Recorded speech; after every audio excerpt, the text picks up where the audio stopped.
आपल्यासोबत बोलण्यासाठी ठाकरे गटाच्या नेत्या किशोरीताई पेडणेकर आहेत. ताई, TV9 मध्ये आपलं स्वागत आहे. आपण देखील आज सुषमा अंधारे यांनी पोलीस भरती विद्यार्थ्यांसाठी एक दिवसीय आंदोलन पुकारलं आहे. विविध समस्यांसाठी आपण देखील आंदोलनासाठी आलेला आहात, काय सांगाल? लोकशाहीने दिलेली जी शस्त्र आहेत की जी आंदोलन करून मागण्या करून आज आपण जे पाहतोय 2022 आणि GR आहे 22-23चा आणि तुम्ही भरती आता 24ला करताय. म्हणजे मग 22-23ला झालेले वय त्यांची वय मुलांची बघता 2-2.5 लाख मुलं आपोआप ॲटोमॅटिक बाहेर जात आहेत. आणि या मुलांच्या एकंदर माहिती घेतल्यानंतर असं कळतंय, सुषमाताईंचं पण आता तेच मत आहे, तर तुमचं GR मध्ये ती स्पष्टता का नाही?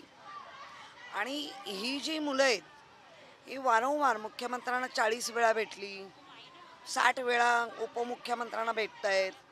अरे तरुण मुलं आहेत आणि खेड्यापाड्यातनं आलेली मुलं आहेत. काही व्हिडिओ असेही बाहेर आले की ज्या तरुण मुली आहेत भरती होण्यासाठी पोलीसमध्ये स्मशानात पण जाऊन झोपल्या की जागा काय सगळ्यांचेच काही नातेवाईक मुंबईत जिथे भरती असते तिथे असतीलच असं नाही.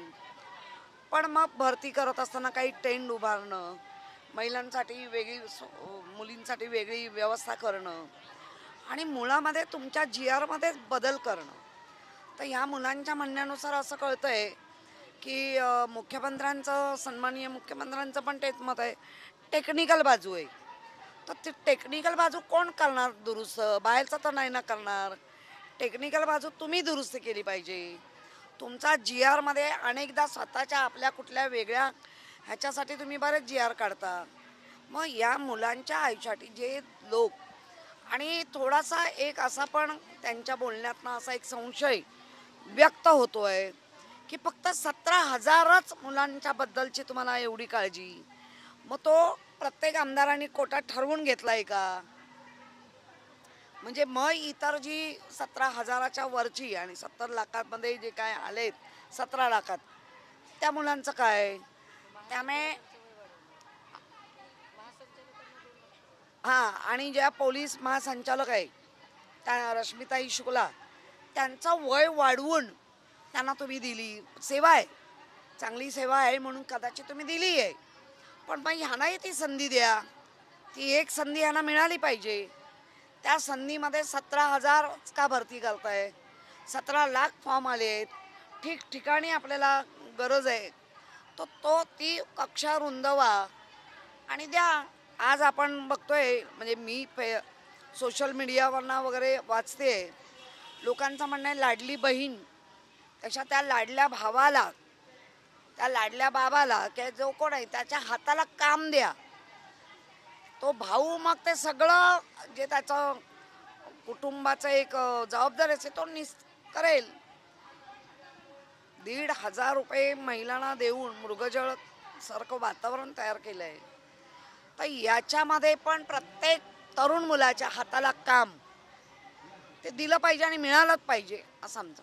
सध्या महाराष्ट्रामध्ये अधिवेशन सुरू आहे. हा मुद्दा अधिवेशनापर्यंत आपण घेऊन जाणार आहात का किंवा मोर्चा काढणार आहात का? मुळामध्ये आधी ज्याला आपण म्हणतो ना सेन्सिटिव्ह सरकार आहे का?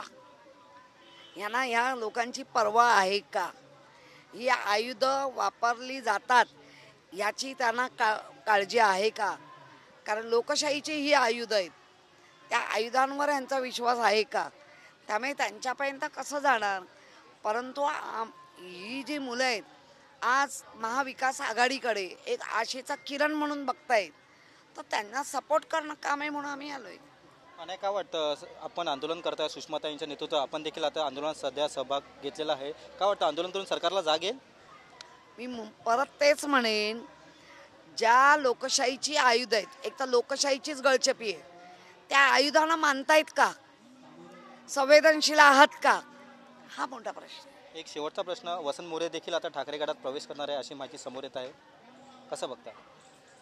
मला ह्याची कल्पना नाही आहे रिअल. धन्यवाद. कॅमेरा पर्सन कमलेशसह मी रवी खरात, TV9 मराठी, मुंबई.